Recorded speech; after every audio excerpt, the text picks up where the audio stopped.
Hi, welcome to Have Roots Will Travel. My name is Lisa Elvin Staltari, and I'm a genealogist and a passionate traveler. We have been over the last year exploring the world of Les Filles du Roi, the King's Daughters. We're taking each and every one of them, and in every episode, we're featuring them and really getting to know their story. We're on episode 110. There are about 700 of them. So we've got a ways to go. If you like this content, please subscribe, click on the notifications alert. Also, have a look at my website, haverootswilltravel.com, and I have all the previous episodes with the links there as well. I have a Facebook group, and make sure you check that out. And whenever I post new content, which can be every day, can be a couple times a week, depends on how much I can do. My intent is to complete these women, so stay with me. So let's get started and explore episode number 110. So Francoise-Marthe Barton, we're going to get to know Francoise. And she was a viewer request, but when I looked at my files, a surprise came up. Yes, the boy next door, of course, as you've heard me, the boy next door that I grew up with. But guess what? His wife is also a descendant of, so they share the same grandmother. And then my best friend's daughter also shares this grandmother as well. So let's get to know Francoise-Marthe Barton. Marthe was born in 1651 in the city of Poitiers, France. Her father was Jacques-Philippe Barton, and her mother was Renée Pestre. Now, her father was kind of a big deal. He was a knight and a seigneur of let me see if I can say it, Montaiguillon et de Villeneuve. And he was a Monseigneur of Villeneuve. In addition, he was an advisor in the King's Council and an intendant of the provinces of Poitou, Onus, and the islands of the Loire and Garonne. So big deal there. Now, Poitiers is a city, as you can see, that is in the region of Nouvelle-Aquitaine, and it is part of the Vienne, which you can see at the very top of this one of the map on the right. It is this particular place, Poitiers, is the capital of the Vienne department, and it has a population as of 2017 of about 88,000 people. Now, Eleanor of Aquitaine, we've all gotten to know her, frequently resided in this town, which she embellished and fortified, and in 1199 and entrusted with communal rights. In 1152, she married the future King Henry of II in Poitiers Cathedral. And so it is, just an amazing place to visit. This area is probably one of the oldest and one of the most beautiful in all of France. And it remains today hugely a legacy from Eleanor of the amount of money that she poured into the city, how she built it. Truly an amazing woman who contributed much to Poitiers. So when Francoise-Marthe was about 17, her father passed away, and I suspect this was an opportunity for her. She was really of noble birth, I mean, to some extent upper class, and she would have been one of the filles du roi that was very well recruited. It does not say that she had a dowry, so that is just interesting to me that she did not have any dowry. La Nouvelle France is the ship she sailed on. July 31st, 1670 is when she arrived. And she would actually go on to Montreal. Let's have a look at where she ended up temporarily before she selected her husband. So Françoise would be housed at the Maison Saint-Gabriel, which many of the filles du roi who were in Montreal were housed. Let's give you a little bit of history about La Maison Saint-Gabriel. It was founded by Marguerite Bourgeois, who was the founder of the Congregation de Notre-Dame de Montréal. She was by far the most influential woman in Quebec and certainly Montreal's history. She was born in France in 1620, and in 1653, at the age of 33, she was invited to come to New France and establish a religious congregation and school by none other than Paul de Chomedy, Sœur de Maisonneuve, who was the governor of the French settlement of Montreal at the time.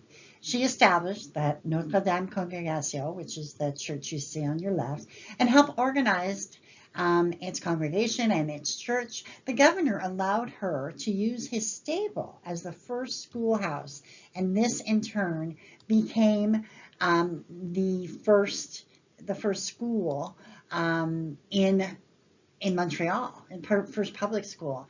In 1663, she continued her work with the Filles du Roi by using the farm she purchased on Pointe Saint-Charles to feed the poor and create a source of revenue. She housed the girls here. The Filles du Roi would come and receive instruction on their new lives, including cooking and sewing, and the nuns, the sisters, would oversee the selection of the husbands.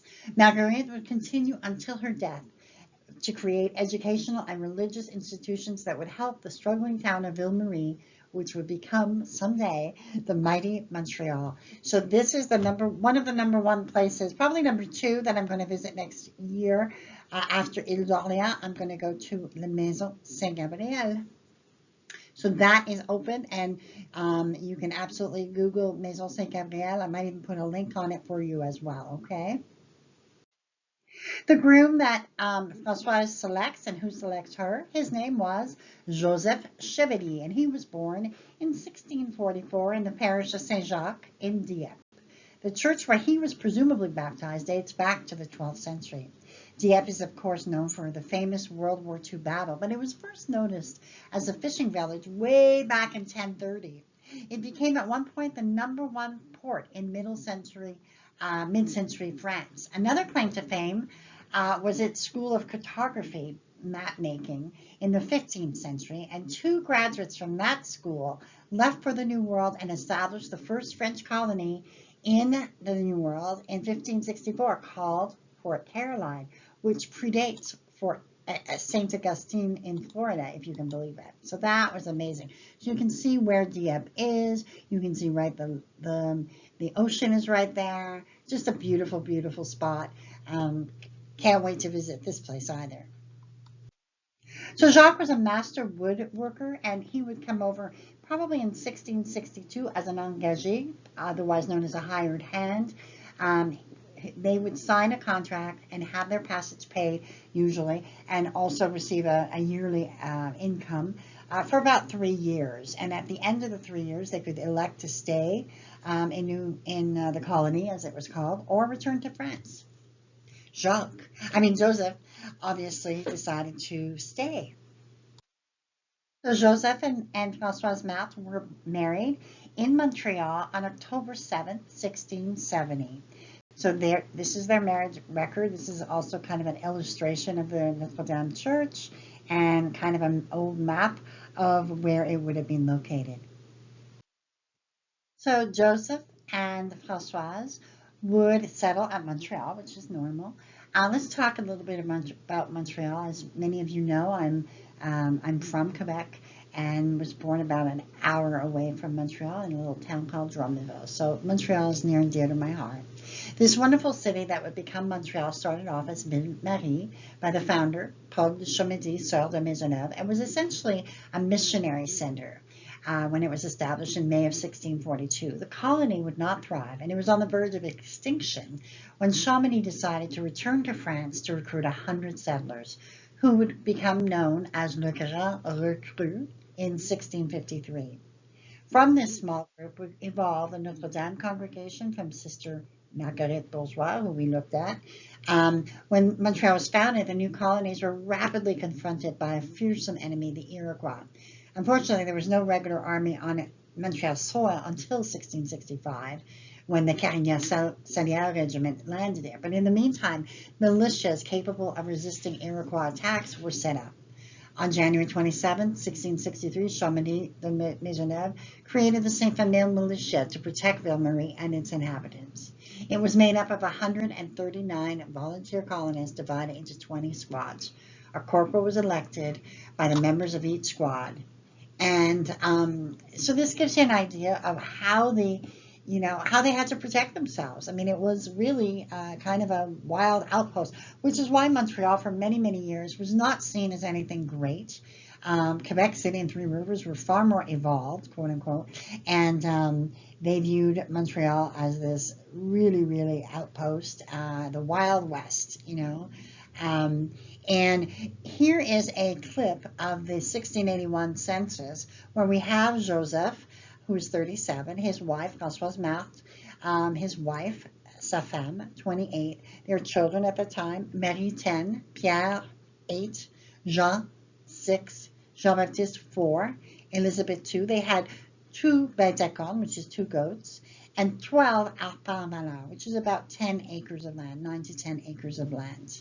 So they were doing pretty good for themselves.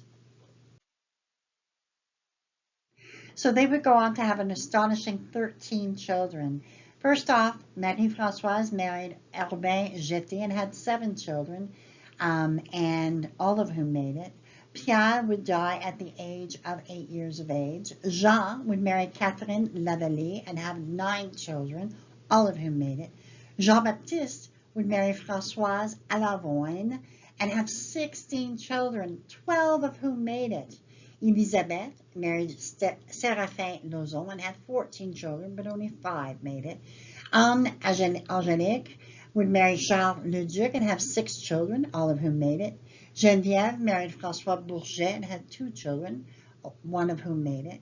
Barbe married Pierre Desnoyers and had 1 child, who did not make it. She did, however, have a natural child named Renee, who was born in 1711. The father is unknown. No more information is known. Paul would die in infancy. Marguerite, we do not have any more information on her. That's all I know. It's possible she entered the sisterhood. Madeleine married Jean-Louis Poitras and had 4 children, all of whom made it. Thérèse married Pierre Crevier and had 2 children, both of whom made it. And Joseph would die at the age of 1. So that's just a remarkable, remarkable family. Francoise-Marthe would die an early death on August 13, 1699. We believe it was through an epidemic that was happening in Montreal that year. She was only 49. She and Joseph had been married 29 years at that point. Joseph would not marry again, would go on to live another 22 years, dying at the age of 77 on May 26, 1721. She and Joseph would end up having almost 100 descendants by 1729.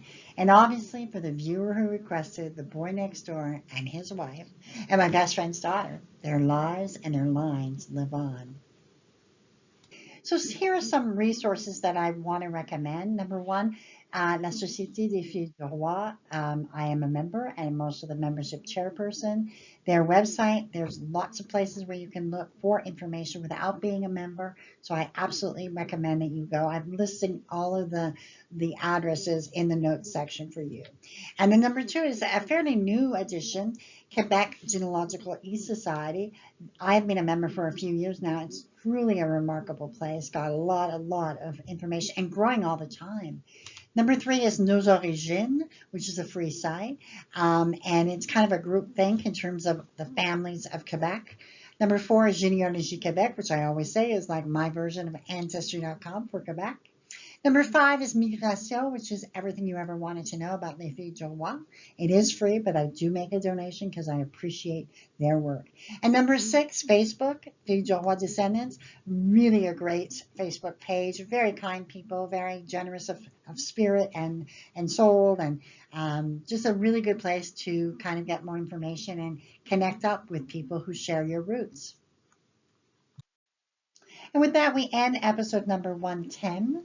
I was glad to kind of find out more about Francoise-Marthe Barton, because I think she lived a really solid life. And her and Joseph were married almost 30 years and had 13 children.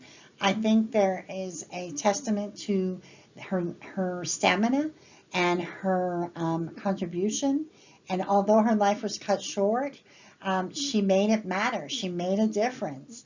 And for that, we thank her, we honor her contribution, and we bless her memory. Until I see you on episode number 111, au revoir.